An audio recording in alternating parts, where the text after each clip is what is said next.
عن تقارير لمؤسسة الدفاع تتعلق بانتشار شائعات في إسرائيل تقول بأن الجيش المصري قام بتعزيز قواته القتالية في سيناء، مع بعض التلميحات عن نية مصر في تنفيذ هجوم مفاجئ. السلام عليكم، لا تنسوا الإعجاب بالفيديو والاشتراك في القناة تشجيعا لنا لنستمر بنشر المزيد إن شاء الله.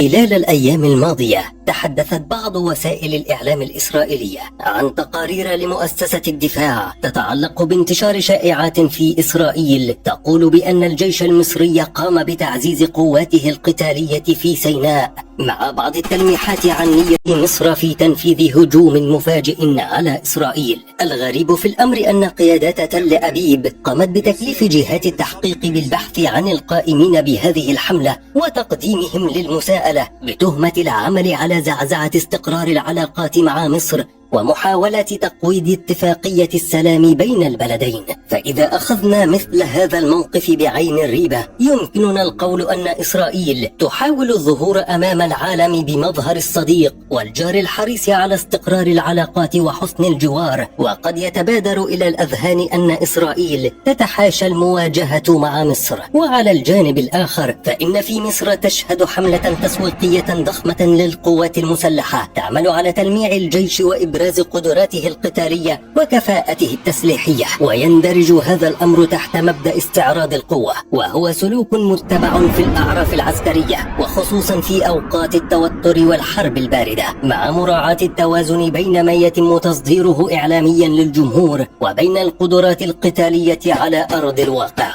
وبرغم أن هذه الحملة قد بلغت ذروتها بعد بدء العدوان الإسرائيلي على قطاع غزة، ولكن يمكننا القول أن بدايتها بدأت مع تعرض البلاد لمواجهة التطرف والإرهاب الذي تمركز في سيناء متمثلا في جماعات متطرفة نفذت الكثير من الهجمات على كمائن الجيش ومعسكراته. حينها هرعت القوات المسلحة إلى إعلان الحرب على الإرهاب وبدأت في تنفيذ عمليات نوعية ضد تلك الجماعات، وفي النهاية تم إعلان تطهير سيناء من الإرهاب وأضيفت نقطة مميزة إلى سجل نجاحات الجيش. فيما تلا هذه الفترة بدأ الرئيس عبد الفتاح السيسي يفتح أبوابا لعلاقات دبلوماسية مع كثير من الدول التي كانت بمنأى عن أي تعاون مع مصر في السابق. والملحوظ أن معظم هذه العلاقات لها جانب عسكري واضح، فإما صفقة شراء أسلحة أو وساطة عسكرية أو حتى تدريبات ومناورات مشتركة. وقد بدأ هذا الأمر يتجلى للعلن منذ عام 2017،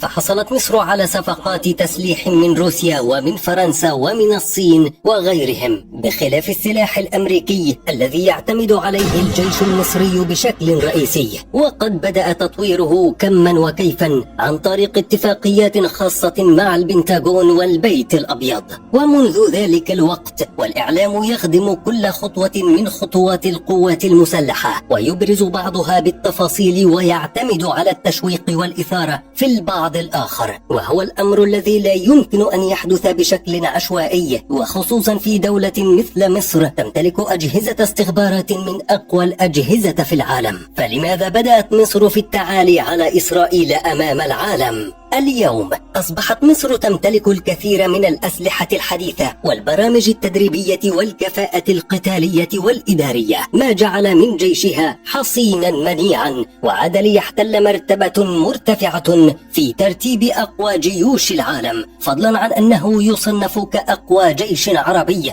وبدأت مع بداية العدوان الإسرائيلي الأخير على قطاع غزة، عندما بدأت إسرائيل في التحرش بمصر بشكل واضح بالتصريحات المستفزة تارة وبالتعديات العسكرية الغير مقصودة على حد قولهم تارة أخرى. وكذلك أصبحت معظم صفقات التسليح تتم في العلن، وإن لم تصرح مصر بتفاصيل الصفقة تصرح بما يدل عليها، كالمناورات العسكرية الأخيرة مع الصين التي يبدو في ظاهرها بروتوكول تعاون عسكري وتحمل بين طياتها تسليم المقاتلات الشبحية G20.